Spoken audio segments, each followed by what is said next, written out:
औज़ुबिल्लाहिमिनश्शैतानिर्रजीम बिस्मिल्लाहिर्रहमानिर्रहीम अस्सलामु अलैकुम जी आयानु बखैर आगले नीहाव चुनशुमे वशमले ओहाय गंजाइमस गुड मॉर्गन ओला बोयो प्रीवियत कैफाहाल हाल शुमा चतोरे ahlan वसाल मरहबा बुना mucho gracias Fabia बल्ली करे आया होश के आल नायो सायो खुया मोरा ची वतो ची हाल युद Kalimera and a very warm welcome to everybody who's tuned into PTV Sports and watching Game On and the pre-match analysis. मुझे कहते हैं शहजाद हसन खान और मैं उम्मीद करता हूं कि मेरे जितने पाकिस्तानी बहन भाई जो इस वक्त हमें देख रहे हैं अपने टेलीविजन स्क्रीन पर या ऑनलाइन, आप लोग सब ठीक ठाक होंगे, खैरियत से होंगे और कल के लॉस से रिकवर कर चुकेंगे. Unfortunately, there was a big loss for Pakistan, but having said so, ladies and gentlemen, it is not the end of the game. So we really need to progress and we really need to kind of keep our eyes at where the next day will take us, where the next dawn will take us. And today, ladies and gentlemen, it's going to be a different game, a different venue, and how they're going to play is something that we will be unveiling, unpacking and unleashing.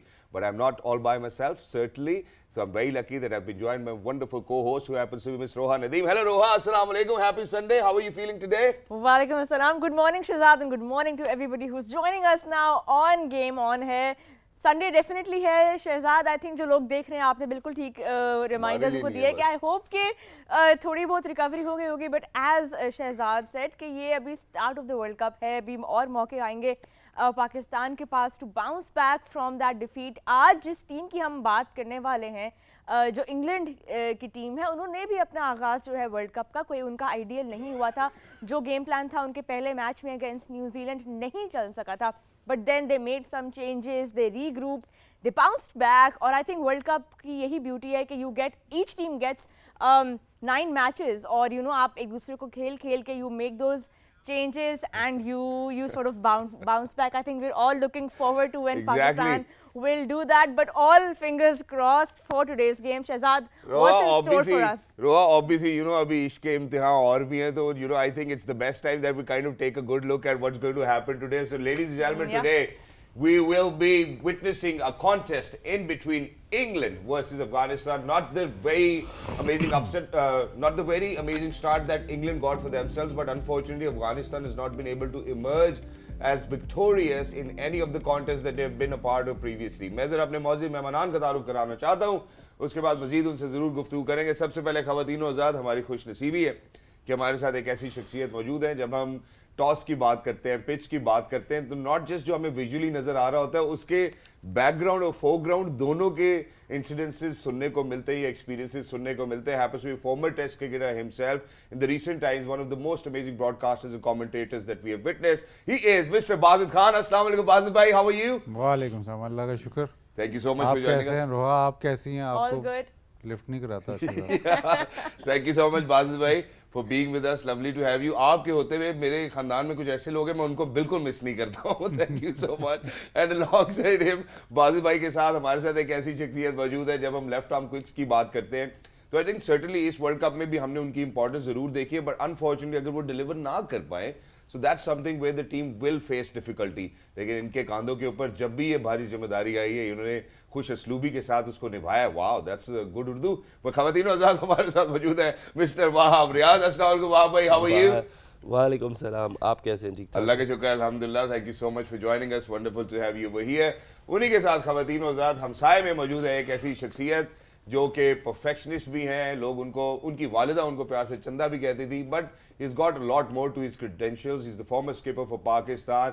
Ladies and gentleman, he is mister Mohammad Hafeez. अस्सलाम वालेकुम हफीज भाई, how are you? वालेकुम अस्सलाम. रोहा, आप कैसी हैं? इससे तो मैंने बात ही नहीं करनी. ये होता है सर, मेरा ख्याल है पाकिस्तान में रहते हुए इसकी आदत हो जाती है.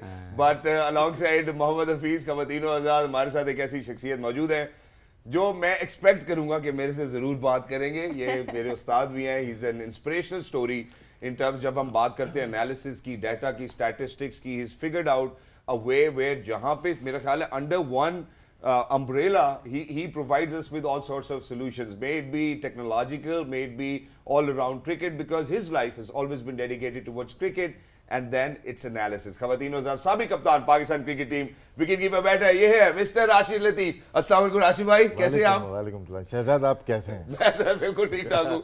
खुश. थैंक यू सो मैं मच. बैठा था अभी सुबह, ना देर से आया, डेंटिंग पेंटिंग करा रहा था, टीवी सामने चल रहा था. कल के मैच पे जो बातें हो रही थी नासिर साहब और हमने डिस्कस किया, कल रात तो यहाँ तो डिस्कस हुआ नहीं, हमने वहीं कर लिया।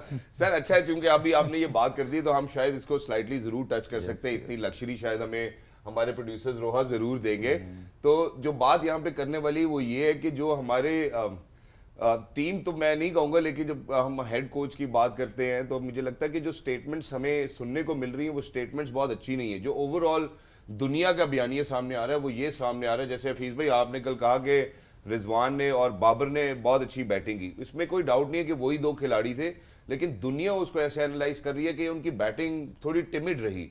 वो थोड़ा और ओकेजन के ऊपर उनको इमर्ज करने की ज़रूरत थी। आपको लगता है कि आप दुनिया से अब इख्तलाफ रखेंगे कि जो आपका ओपिनियन है वो ठीक है? देखें, हर एक देखने वाली नज़र जो है वो डिफरेंट तरीके से ऑब्ज़र्व करती है, तो किसी से मैं एतराज़ तो कर ही नहीं सकता या उससे मैं तजाद में रखना नहीं चाहता। हम रिस्पेक्ट करेंगे उनके ऊपर। जी, मैं ये समझता हूँ कि मेरी जितनी मुझे गेम सेंस ये समझ है, इन दोनों की वो जो रीबिल्डिंग प्रोसेस था, वो जो अंडर प्रेशर एक जोन था, हम कभी भी 15-20 ओवर में आउट ऑफ द गेम नहीं जाना चाहते थे। बिल्कुल। बाबर आजम इन 2 मैचों में जब वो आए तो शायद उनका वो फॉर्म नहीं थी और उनको भी ये था कि मैं थोड़ा सा टाइम लूँ, जिसकी उन्होंने प्रेस कॉन्फ्रेंस में भी बात की कि मैंने गलतियाँ की हैं टू गेट आउट, तो मैं कोशिश करूँगा कल मैं गलतियाँ कम करूँ। तो उनकी वो जो स्टेबिलिटी देने की या कंट्रोल करने की इनिंग्स जो एक रिक्वायरमेंट थी वो उन्होंने बिल्कुल ठीक की। लोगों को लग रहा है कि 58 बॉल पे 50 करना शायद उन्होंने बहुत गलत काम किया या बहुत ऐसा को अनहोनी कर दी जो पहले कभी नहीं की। तो उनको ये समझ आना चाहिए कि रोहित की इनिंग्स आपको जो अच्छी लग रही है वो डिफरेंट सिचुएशन थी और डिफरेंट वे था to play. Babar Azam is always play the same orthodox way. वो अपने आप को थोड़ा टाइम देते हैं, फिर वो एक्सेलेट करते हैं और फिर वो डोमिनेट करते हैं। ठीक है। He is not the one who dominate straight away. Rizwan की जो इनिंग्स थी वो टिपिकल रिजवान इनिंग्स थी और दोनों ने एक फाउंडेशन ज़रूर दे दी थी। मैं वो जो जितने भी लोग हैं, मैं सिर्फ इतना उनसे सवाल करूंगा कि पूरी दुनिया की वनडे क्रिकेट में जब आप 28 या 30 ओवर में जितना स्कोर करते हैं, अगर आपके 7 या 8 विकेट इन हैंड हो तो आप उसको डबल करते हैं जी। तो जब 150 या 155 रन के ऊपर अगर आप 28 ओवरों में या 29 ओवरों में मौजूद थे, 2 विकेट डाउन थी, 2 बैट्समैन 50 के पास थे, कौन ऐसा वो एनालिस्ट है या कौन सा ऐसा एक्सपर्ट है जो ये समझता है कि ये 300 रन या 280 रन नहीं होने चाहिए थे? तो अगर 280, 290 या 300 इस रन इस पिच पे हुए होते तो हमें एक डिफरेंट गेम नज़र आती। फिर रोहित के खेलने का तरीका भी डिफरेंट नज़र आ रहा होता, बॉल घूमता भी नज़र आ रहा होता, ब्रेक होता भी नज़र आ रहा होता। तो ये समझने की ज़रूरत है कि कुछ चीज़ों पे आप ज़रूर क्रिटिसाइज़ करें, लेकिन खामखा क्रिटिसाइज़ करना on the basis of failure is not right. We only it only happen to be like that because हम लोग कोलैप्स हो गए। हमारी वो जो मिडिल ऑर्डर की एक जोन था वो एक्सप्लॉइड हुआ by the right combination of the bowling. Right area उन्होंने हिट किया, एक प्रेशर मेंटेन किया, सफोकेट किया बैट्समैन को। अदरवाइज 280 और 290 के दरमियान अगर ये स्कोर होता, जो कि उस वक्त की पोजीशन के मुताबिक होना चाहिए था, तो ये आज ये बातें डिफरेंट हो रही होती। बिल्कुल। तो मैं कतन इतराज़ नहीं करता, लेकिन मेरी समझ ये कहती है कि 28 ओवर में 150 run, 2 wicket down, we were right in the game and then after the next 5 overs given at us, जितने लोग देख रहे हैं हफीज भाई की बात सुन रहे हैं, आप लोगों का भी फर्ज बनता है कि आप भी एतराज ना करें and respect each others opinion. I think that's where it needs to be. Sir very quickly यहीं पे रैप अप करूंगा, इसके बाद मजीद आगे बात नहीं बढ़ाएंगे। जो मिकी आर्थर साहब की स्टेटमेंट आई उसके ऊपर आप कोई रोशनी डालना चाहते हैं, क्योंकि it's not very overwhelming to see Mickey Arthur साहब का भी यही कहना अपनी टीम के बारे में। स्ट्रॉन्ग स्टेटमेंट नहीं है उनका, उन्होंने बहाने तलाश किए हैं, दिल पाकिस्तान के ऊपर आ गए वो। ये मतलब कि वीक लिंक है इनका, इनके कोचिंग का स्टाइल है। ऑर्गेनाइजर अच्छे हैं, कोच बहुत अच्छे शायद नहीं है, इसीलिए हमारे कोच हैं। राइट। वहाब में अगर वापस अगर हम आज की गेम की तरफ आए, बिकॉज़ जाहिर है हमने I want to add something on that. जी, जरूर। On the statement of Mickey Arthur, I think he knows how to face the camera. और उन्होंने वो बात दी है लोगों को जिस पे अब लोग डिबेट करना शुरू हो गए। उन्होंने सही बात जो है उसके ऊपर नहीं दिया जवाब, उन्होंने दिल पाकिस्तान पे डाल दिया। मैं सिर्फ ये बताना चाहता हूँ कि हम लोगों ने भी 2011 में खेला, 2012 में खेला, 2016 में खेला, हमें तो दिल पाकिस्तान उधर नहीं हमने सुना किसी स्टेडियम में। सो आप आकर लोगों का जो ध्यान है वो अपनी जो आपकी टेक्निकल फॉल्ट्स हैं उनसे छुपाने के लिए आपने पाकिस्तान कौम को इस चीज़ पे लगा दिया कि जी दिल पाकिस्तान है। भाई इंडिया में दिल पाकिस्तान नहीं बचता जी। ये बहुत एक कॉमन सेंस की बात है। पाकिस्तान तो हमारे दिलों में बचता है ना सर। और क्या आपको दिल पाकिस्तान आपको मैच जितवाता है? तो फिर हर मैच में दिल पाकिस्तान लगवा लें जी। तो अपनी गलतियों और अपनी खामियों को छुपाने के लिए ना लोगों को इस तरफ नहीं लेकर आए लेके बिल्कुल आते। बाजिद भाई, मैं आपके भी चूंकि सब मैं ओपिनियन दिया। मैं एग्जांपल देता हूँ, फिर कहता है कि मैं गलत एग्जांपल दूंगा। एग्जांपल यही है कि मैं राशिद भाई से काम कहूँगा, हफीज़ से काम कहूँगा, वहाब से काम कहूँगा, तो वो कहेंगे कि हो सकता है, हो जाए। अगर नहीं वो करते तो कह देंगे नहीं हो सकता। अगर मैं आपसे काम कहूँगा ना, मुझे टाई चाहिए, आप मुझे गाड़ियों के पीछे लगा दोगे, डाइवर्जन क्रिएट करोगे, तो ये डाइवर्जन क्रिएट हुई है। मतलब ये सारी डाइवर्जन है कि आप जो असल जो बात है उससे लोग हट जाएं, डाइवर्जन क्रिएट की गई है। ये बयान देना कोच मतलब डायरेक्टर क्रिकेट का काम नहीं है कि अगर ऑब्जेक्शन है तो आप आईसीसी से कहें। आपका प्रेस कॉन्फ्रेंस में आफ्टर लूजिंग टू इंडिया ये बयान देना, आई थिंक सर इसकी यहाँ पे एक ही फाउंडेशन बनती है जिसको इस तरह रैप अप करूंगा, that you know the entire team happens to be international players, they have been on the forefront, they have always were prepared, they were getting prepared for such tournaments, for them to come up with such a statement is totally baseless. I think at any given point of time, जितनी मर्जी audience हो, जो मर्जी हो, आप खिलाड़ी हैं भाई, आप खेलने गए, आपका काम खेलना ही है सिर्फ। आप दिल पाकिस्तान को भी छोड़ दें, आप क्राउड को भी छोड़ दें, आप वेन्यू को भी छोड़ दें, आप कैसा खेले, आई think that's the question towards the end of the day. लेकिन अब सिर्फ मेरा ख्याल है रोहा हम बात करेंगे England and moving on Afghanistan की। आई थिंक बहुत उम्मीदें हैं आज की दोनों टीम्स के साथ। ऑफ कोर्स अगर हम इंग्लैंड से स्टार्ट करें, because the way that they started their world cup campaign as defending champions, time and again they reminded everybody that they're not here to defend, they're here to attack. That was the narrative from day one, in fact from the warm-ups. अब यहाँ पे अगर the way they started not too ideal, you know, losing to New Zealand by 9 wickets, एक बड़ा margin था, फिर regroup किया, कुछ changes किए, then they brought in Topley which proved very very effective. Last game he took 4 wickets. Do you think this is something that we will see regularly from England in this World Cup? कि they will try and make those bold calls, because अभी we are still yet to see Ben Stokes. आपको क्या लगता है आज के game में what will their mindset be? Any more changes on the cards or will they be going with the same team? देखिए England normally जब world cups खेलता है तो ये वाहिद टीम है जो ज़्यादा चेंज बिल्कुल भी नहीं करती। ऑलमोस्ट 11-12 प्लेयर से ही पूरा वर्ल्ड कप खेल जाती है। प्रॉब्लम इनको इंडिया में हुई, जो पहला मैच इनको कंडीशंस ऐसी मिली कि जहाँ पे बॉल थोड़ा स्पिन हो रहा था, लेकिन वो अडेप्ट नहीं कर सके। जो आपने बात की कि अटैक करना है, तो वहाँ पे वो थोड़ा फंस गए। इनकी बॉलिंग में हम पहले दिन से डिबेट कर रहे हैं कि अगर वो 350 करेंगे तो 330 करवा भी देंगे। तो बॉलिंग उनकी ऐसी नहीं है जो डिफेंड कर ले। जब ऐसा सिचुएशन आएगी जहाँ डिफेंड करना होगा, इंडिया में मोस्टली ये हो रहा है कि दूसरी बैटिंग में पिच बेहतर हो रही है, तो डिफेंड करना ज़रा मुश्किल हो गया। तो उनको वो बॉलर्स चाहिए। टॉपली मैं हैरान था कि पहले मैच में नहीं खेला, क्योंकि नया बॉल सबसे अच्छा वही करता है, लंबा है बॉल। मेरे ख्याल अब वो खेलेगा। अब नए बॉल से साथ उसके कौन करेगा? वोक्स कल शायद फिट नहीं थे, कल उन्होंने बॉलिंग की है, लेकिन उससे पहले कुछ बीमार थे। बट उन दोनों को ये देख रहे हैं नए बॉल से। असल जो उनको मसला आ रहा है वो आ रहा है आदिल रशीद का। आदिल रशीद इनका मेन बॉलर, अब आर्चर नहीं है तो आदिल रशीद पे बात चली जाती है। आदिल रशीद इनका मेन बॉलर रहा है इन वाइट बॉल क्रिकेट काफ़ी अरसे से। इस वर्ल्ड कप से पहले उसको हैमस्ट्रिंग का प्रॉब्लम है, एक उसका शोल्डर इशू है जो चलता आ रहा है। तो आदिल रशीद का फॉर्म में रहना या पिकिंग अप फॉर्म इंग्लैंड के लिए बहुत इंपॉर्टेंट है, क्योंकि विकेट्स उनकी अगर हम बॉलिंग लाइनअप देखें तो आपको नज़र नहीं आता कि कोई आउटस्टैंडिंग बॉलर वनडे क्रिकेट का हो जो विकेट्स लेके दे। बिल्कुल। अगर हफीज यहीं से, because we spoke about England's bowling and how they made those changes, Afghanistan के लास्ट जो हमने आउटिंग देखी वर्ल्ड कप में, कुछ उनके मेजर बॉलिंग इश्यूज थे जो कि एक्सपोज हुए, खास तौर पे राशिद खान जिनके ऊपर वो बहुत बैंक करते हैं, coming in much later into the attack. Do you think आज they might push him forward, push him backward during the power play? Because उनके यूटिलाइजेशन के ऊपर हमने काफ़ी डिस्कशन की थी, ये एक मेजर एरिया है। May be do you think they will be doing that with Rashid Khan? पहले मैं राशिद की ये बात करूँगा कि जो आदिल रशीद हैं, पहले उनकी थोड़ी सी बात करना चाहता हूँ। जो बीके ने बात की, इनकी भी मुझे वही जोन नज़र आ रहा है जो ऑस्ट्रेलिया की टीम का माइंडसेट है।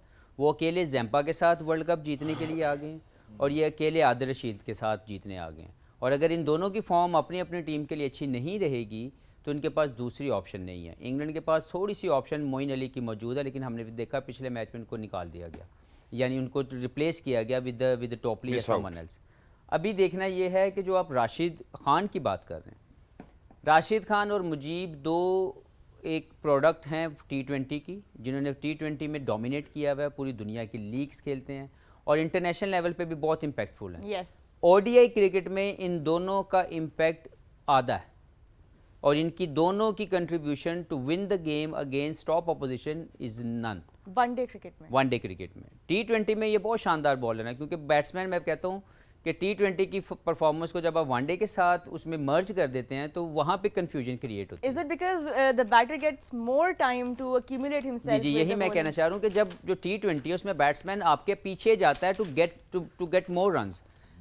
वनडे के अंदर आपके पास एक प्रॉपर टाइम मौजूद होता है 10 ओवर का, जिसमें 5 फील्डर अंदर होते हैं जी, सर्कल के अंदर, वहाँ पे आपको गैप्स मिल जाते हैं, आपके स्ट्रॉन्ग शॉट्स, स्लॉग स्वीप और ओवर एक्स्ट्रा कवर और मिड ऑन, आपको चांस मिल जाता है कि आप वहाँ पे एक चौका या छक्का मार सकते हैं। इन दोनों का जो इम्पैक्ट है मुजीब और राशिद का, वो ODI क्रिकेट में बहुत कम है। इनको मसला ये आ रहा है कि इनके पास उसको बैकअप करने के लिए दूसरी ऑप्शंस नहीं है। इनके पास फास्ट बॉलर, जब मैं एक थोड़ा सा इसको टच करूंगा, जब उमर गुल मौजूद थे एज ए बॉलिंग कोच, तो उन्होंने मेक श्योर किया कि फास्ट बॉलर को यूटिलाइज किया जाए, फास्ट बॉलर को अपॉर्चुनिटीज़ दी जाएँ जिससे वो फास्ट बॉलर बनेंगे। जब से वो गए हमने देखा कि इनका फिर वही डोमिनेटिंग माइंडसेट आ गया कि हमने मुजीब और राशिद और नबी के ऊपर रह के ही मैच जीतना है। Even Fazal Haq Farooqi did so well for और देम, लेकिन उसका भी कॉन्फिडेंस शेक किया गया। बिल्कुल। उमर जई अजमत जो हैं वो बहुत अच्छे ऑलराउंडर हैं, उनको कम से कम मैचेस खिलाए जाते हैं। Yeah. एशिया कप में तो बिल्कुल वो शायद इंजर्ड थे या वो थे नहीं, उसके अलावा भी उनको कम मैचेस मिले। तो मुझे ये लगता है कि mindset of the Afghanistan should have been changed, और जब तक वो अपने फास्ट बॉलर की राइट यूटिलाइजेशन नहीं करेंगे, वनडे क्रिकेट में वो डोमिनेट नहीं कर सकते। अच्छा, यहाँ पे रिसोर्सेज की बात की, Rashid sir, I want to come to you quickly because आपने पिछले मैच में भी अफगानिस्तान के यही थोड़ा सा हिंट किया था कि नूर अहमद है उनके पास। आज before we dive into the match and everything, all the stats, आपको लगता है आज कोई चेंज होगा, नूर अहमद आएंगे, और अगर यस तो किसकी जगह बिल्कुल आएंगे? आना चाहिए। ये बात हम एशिया कप से हम कर रहे हैं कि उनको नहीं खिला रहे क्योंकि वो रीड नहीं होते। किसी ने इसमें बताया था, हफीज़ ने, कि उनकी शायद स्वेटिंग बहुत ज़्यादा होती है जिसकी वजह से शायद वो बॉल नहीं कर सकते। लेकिन अगर ये इश्यूज़ हैं तो फिर T20 तक रखें उनको, फिर वनडे के स्क्वाड में ना लेके आएँ। T20 में आप चल जाते हैं, वापस आ जाते हैं, 10 ओवरों के बाद आप वापस आ जाते हैं। इश्यूज़ देखिए मैनेजमेंट के भी होते हैं। अफगानिस्तान का रिफ्लेक्शन सेम पाकिस्तान की तरह है, क्योंकि हैं तो हमारे भाई ना, यहीं से गए, अब चले गए वहाँ पे, लेकिन उनके ब्रॉटअप यहीं पे सारा, सिर्फ क्रिकेट सारी पिशावर में खेली, लेकिन खेलने के बाद वो जा चुके हैं। लेकिन माइंडसेट वही है। बैटिंग ऑर्डर नहीं चेंज कर रहे काफ़ी टाइम से। रहमत नंबर 3 पे ही खेल रहे हैं, या रहमतुल्लाह गुरबाज ओपन ही खेल रहे हैं, नबी बॉलिंग करेंगे बैटिंग करेंगे, हमें डिसाइड नहीं हो रहा। और कोई नया बैटर, अगर हशमतुल्लाह शाहिदी नंबर 4 पे आ रहे हैं तो नजीब इतने नीचे क्यों जा रहे हैं? बिल्कुल। तो ये डिसाइड ही नहीं कर पा रहे। T20 की तरफ बैटिंग ऑर्डर अपने चेंज कर रहे हैं, जो कि नामुनासिब है। वनडे बहुत डिफिकल्ट क्रिकेट हो गई है। अभी तक एक मैच भी नेक टू नेक नहीं आया, 11-12 मैच हो गए होंगे। एग्जैक्टली। तो क्या है कि टीम सारी अच्छी है, ऑस्ट्रेलिया भी अच्छी थी, इंग्लैंड भी अच्छी थी, लेकिन वन साइडेड। पाकिस्तान मैच से पहले जीती हुई थी, लेकिन मैच के बाद मैच ही नहीं हुआ। ऐसे ही हो रहा है ना। बिल्कुल। तो इनको सोचना चाहिए, जो थिंक टैंकर है उनको प्रोफेशनलिज्म लेके आना चाहिए, चाहे वो पाकिस्तान की मैनेजमेंट हो या अफगानिस्तान की। जो 10 साल पहले जो मैनेजमेंट नज़र आ रही है मुझे टीवी के ऊपर, वो तबाही का जरिया बने थे, और आज भी वही लोग टीम चला रहे हैं। और आज भी वही लोग टीम चला रहे हैं। हम जरा इसके ऊपर मैं मजीद गुफ्तगू करना चाहता हूँ, लेकिन सबसे पहले जरा अफगानिस्तान और इंग्लैंड के हेड टू हेड पे नजर डालते हैं। सर्टनली शायद हमें आइडिया तो होगा कि ये 2-0 ही होगा मेरे ख्याल एक दफ़ा, लेकिन फिर भी देख लेते हैं कि क्या शायद अफगानिस्तान ये उम्मीद रखता है कि मैच जीतते, मतलब खेलने से पहले भी जीते हो। तो इंग्लैंड खवातीन ज़्यादा 2, अफगानिस्तान 0। अब जो कॉन्वर्सेशन राशिद भाई ने छेड़ी है, मैं जरा वहाब भाई के पास भी इस कॉन्वर्सेशन के साथ जाना चाहता हूँ। देखिए, जो हिस्टोरिकली हम अफगानिस्तान की बात करते हैं, 155 से ज़्यादा वनडे इंटरनेशनल उन्होंने खेले ही नहीं है जब से उनकी टीम खेल रही है। हम बात करते हैं 2019 से लेके 2023 वर्ल्ड कप तक की, तो उसके अंदर गालिबन 30 या 31 वो वनडे इंटरनेशनल खेले, जिसमें से 2 मैचेस अफगानिस्तान के वर्ल्ड कप के भी मैं गिन रहा हूँ। अब कोई टीम जो वनडे इंटरनेशनल इतने कम खेलती है, they do not have a facility back at home, वो या इंडिया में या पाकिस्तान में आकर उनके खिलाड़ी तैयार होते हैं, तो उनसे एक्सपेक्ट करना कि शायद वो बेहतरीन क्रिकेट खेल सकेंगे, that to against an opponent for the likes of England, थोड़ा ज़्यादा नहीं है? देखिए, ज़्यादा तो नहीं आप कह सकते, डिपेंड करता है कि वो लोग चाहते क्या हैं। हमने देखा है कि जितने भी अफगानिस्तान के प्लेयर्स हैं जो इस वक्त इनके मेन प्लेयर्स हैं, जिस तरह नबी हो गए, राशिद हो गए, गुरबाज हो गए, ज़ादरान हो गए, इन लोगों की इवन के ये सारे नूर और ये सारे के सारे जो हैं वो T20 क्रिकेट को फैंसी करते हैं और आप इनको different leagues all around the world देखते हैं। सो इनका जो फोकस है that is mostly on playing T20 cricket. When it comes to one day cricket, तो जो इनके वनडे के रेगुलर प्लेयर्स हैं वो आपको कहीं पे नज़र नहीं आते खेलते हुए। डोमेस्टिक सर्किट इनका क्या है, किधर ये डोमेस्टिक के मैचेस खेलते हैं, किधर ये प्रिपेयर करते हैं, उस चीज़ का भी हम लोगों को नहीं पता क्योंकि इनका कोई होम ग्राउंड नहीं है। प्रॉबली दुबई में रहते हैं ये मोस्टली सारे। अब क्या है कि जब इतना बड़ा इवेंट आ जाता है, क्योंकि ये एसोसिएट टीम्स के साथ तो खेलते हैं साल में, लेकिन जो अच्छी कंपेटिटिव टीम्स के साथ खेलते हैं उनको काउंटर करना मुश्किल होता है। लेकिन वाह भाई, माजिद के साथ जो आपने अभी कहा कि इनके वनडे के रेगुलर प्लेयर्स हमें खेलते हुए नजर नहीं आते, वो तो हमें तकरीबन अपनी तरफ भी यही हाल नजर आता है। नहीं, वो हम सिर्फ अफगानिस्तान हमारा की एक बात ही डोमेस्टिक करते हैं। सर्किट है, हमारा एक डोमेस्टिक सर्किट है, हमारे प्लेयर्स सर्किट तो जरूर है, लेकिन खिलाड़ी तो वही नजर आते हैं। नहीं, लेकिन हमारे लड़के डोमेस्टिक खेलते हैं, हमारे लड़के डोमेस्टिक खेलते हैं, white ball red ball cricket खेलते हैं। फिर हमारे प्लेयर्स इंटरनेशनल में जब उनको मौका मिलता है, जो भी हमारे इंटरनेशनल मैचेस होती है, हमारी एक टीम पूरी जो है वो बनी हुई है। एक ग्राउंड अभी क्या है, अभी यार देखिए वर्ल्ड कप से पहले हमें अब्दुल्ला शफीक मिला है, अब हम सऊद शकील की बात कर रहे हैं, तो अब्दुल्ला different तो है। अब्दुल्ला पिछले 2 साल से टेस्ट में भी देखिए आप दो चीज़ों को मिक्स कर रहे हैं। साउथ शकील, अब्दुल्ला, ये हमारे प्लान्स में पिछले 2-2.5 साल से थे।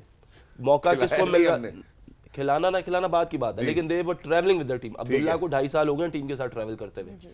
इस तरह तो 2020 से से सरफराज भी ट्रैवल कर गए नहीं, थे। 2020 अगर मैनेजमेंट मौका नहीं देती तो वो अब्दुल्ला का कसूर नहीं है। ठीक है, 2020 से ये ट्रैवल कर रहा है। अगर आपको आइडिया नहीं है तो 2020 से अब्दुल्ला पाकिस्तान टीम के साथ ट्रैवल कर रहा है, जब से इसने क्रिकेट खेली है और आज दिन तक टीम के साथ अब है। मैं यही चाहता हूँ इसको अफगानिस्तान के ऊपर ले आते हैं, अगर तो मैं उनके साथ कौन ट्रैवल कर रहा है। मैं इसीलिए कह रहा हूँ कि आपको नहीं पता कि अफगानिस्तान के साथ, क्योंकि वनडे क्रिकेट टीम ज्यादा खेली नहीं है, ठीक है, तो आपको उनके मोस्टली प्लेयर्स का पता ही नहीं है। अभी लास्ट सीरीज में एशिया कप तक गुलबुद्दीन भी था, करीम जन्नत भी था, अब नहीं है। बिल्कुल ऐसे ही है। सो बेसिकली उनकी जो एक स्ट्रक्चर है वो उनको नहीं पता, और इनके अंदर बीच में इतना इनकी वो जो उनका पॉलिटिकल इन्फ्लुएंस है कि कोई कभी होता है कोई कभी नहीं होता। इसलिए इनकी एक टीम एक स्टैंड भी नहीं करती। ये अपने लड़कों को बुलाते ऑल अराउंड द लीग से कि आओ इकट्ठे हो, वो एक हफ्ता पहले इकट्ठे होते हैं। जिस तरह ये अभी अबू धाबी में इकट्ठे हुए थे, वहाँ पे इनका कैंप लगा था, वहाँ से इन्होंने तैयारी की एज ए टीम और वहाँ से वो यहाँ पे खेले। वैसे बाजिद भाई की भी टेक लेना चाहते हैं इसके ऊपर, क्योंकि कुछ हद तक ये लगता जरूर है कि शायद नबी की राजदारी भी है टीम में। नहीं, मगर जनरल अगर मैं आपको एक बात करूं जो कि काफ़ी लोग डिसएग्री करते हैं, लेकिन मेरा मानना ये है कि वाइट बॉल क्रिकेट T20 और 50 ओवर वाइट बॉल से होती है, तो हम समझते हैं कि फॉर्मेट एक ही है। वाइट बॉल जो वनडे क्रिकेट है वो ज़्यादा क्लोज है टू टेस्ट मैच क्रिकेट या 4 डे क्रिकेट। कॉन्सेप्ट क्लियर होना चाहिए ये कि अगर 4 डे क्रिकेट आप अफगानिस्तान में उसकी क्वालिटी नहीं है या नहीं हो रही इतनी ज़्यादा, तो वनडे की टीम नहीं डेवलप होगी। हमने ये इस्टेब्लिश कर लिया है कि वनडे क्रिकेट में वो ज़्यादा स्किल्स रिक्वायर्ड हैं जो आपको टेस्ट मैच में रिक्वायर्ड हैं। फील्डर अंदर है, टेस्ट मैच में फील्डर अंदर होता है, स्पिनर उसके ऊपर से मारते हैं आप टेस्ट मैच क्रिकेट। तो वनडे क्रिकेट में भी ऐसे ही है। वनडे क्रिकेट में आपने बैट्समैन को मतलब 4-5 ओवर या 3-4 ओवर खिला के फिर आउट करना है, उसको सेटअप करना है। T20 में ये नहीं है, वनडे में है। तो वो जो स्किल लेवल जो है वो ज़्यादा अकिन है टू टेस्ट मैच क्रिकेट या 4 डे क्रिकेट। इंग्लैंड की आप बात करते हैं, इंग्लैंड की सारी टीम उठा के देख लें, इनकी फर्स्ट क्लास रिकॉर्ड्स देख लें। ये आप कहते हैं ना कि जी वो बहुत अटैकिंग, ये वो ठीक है, अपनी तरफ ठीक है, लेकिन वे सारे फर्स्ट क्लास क्रिकेट खेलते हैं। तो जहाँ जिस कंट्री में 4 डे क्रिकेट पे ज़्यादा एम्फेसिस नहीं या 4 डे क्रिकेट नहीं हो रही, उसका वनडे क्रिकेट में डेवलपमेंट मुश्किल है। T20 इज सेपरेट, T20 में डेवलपमेंट हो सकती है, वनडे में मुश्किल है। तो अफगानिस्तान के जितने भी आप प्रॉब्लम्स ये बता रहे हैं वो एंड में इसी तरफ जाते हैं कि जब तक उधर first class cricket setup 4 day cricket नहीं होगी तो वो स्किल्स डेवलप नहीं होगी। बिल्कुल, it's a long road for Afghanistan as well and as is with all the other teams in this world cup. Former coach Afghanistan. इसमें हुआ ये कि एसोसिएट से खेलते हैं, आपकी रैंकिंग बनती चली जाती है। तो ये 8वें या 7वें नंबर पे आ गए थे ड्यूरिंग वर्ल्ड कप 22 जो हो रहा था ऑस्ट्रेलिया में। वो उस वक्त ये अनाउंस हुआ था ना, ये क्वालिफाई कर गए हैं। ये भी क्वालिफायर में जाना चाहिए था। अगर ये क्वालिफायर में जाते तो शायद क्वालिफाई नहीं कर पाते। तो आईसीसी को इसमें भी ध्यान देना चाहिए कि जो आपके नंबर्स मिल रहे हैं, आपको रैंकिंग के नंबर्स मिल रहे हैं, पॉइंट्स मिल रहे हैं, एसोसिएट के साथ मिल के आप अगर क्वालिफाई कर रहे हो तो फिर मिसमैच हो रहा है वर्ल्ड कप में कहीं ना कहीं। नेदरलैंड भी खेल रही है, लेकिन नेदरलैंड की एक प्रोग्रेस लग रही है हमें यार कि ग्रेजुअली वो बेहतर जा रहे हैं, ये नीचे की तरफ जा रहे हैं हम। प्लेयर्स का पूल यही है, ये देहरादून में करें या धर्मशाला में करें या दुबई में करें, इनको काबुल में कोई प्रॉब्लम नहीं है ना, अपने लोकल कोचेस को डेवलप कर सकते हैं। हमें यूनुस खान को साइन किया या उमर गुल को, क्या वो पाकिस्तान वाले साइन नहीं कर पा रहे इन लोगों को, तो उन्होंने कर लिया, तो क्या वजह है कि 3 महीने के बाद दोनों छोड़ के चले गए। बिल्कुल ऐसे ही। इश्यूज उनकी मैनेजमेंट के बहुत ज़्यादा है। अगर वहाँ की मिनिस्ट्री फाइनेंस मिनिस्ट्री रन करने की कोशिश कर रही है अफगान क्रिकेट को, या प्रेसिडेंट ऑफ अफगानिस्तान अमल दखल कर रहे हैं टीम में, तो ये टीम फिर कभी भी नहीं खड़ी होगी। तो ये टीम फिर बिल्कुल भी खड़ी नहीं होगी। लेकिन अगर हम ब्रेक पे नहीं जाएंगे तो ये प्रोग्राम भी मजीद आगे नहीं चल सकेगा। हम जरा एक छोटे से वक्फे की जानिब बढ़ना चाहते हैं। जैसे ही वापस आएंगे, मैं एक तो ये बात ब्रेक पे जाने से पहले जरूर इस्टेब्लिश करना चाहता हूँ, वो ये है कि जब हम दिल्ली की बात करते हैं इट्स अ बैटर्स पैराडाइज, तो यहाँ पे जरा बड़ी केयरफुल सिलेक्शन होगी। But right after short break we will be unpacking England. Let's see what England has to offer on the paper and on the field. Come on है।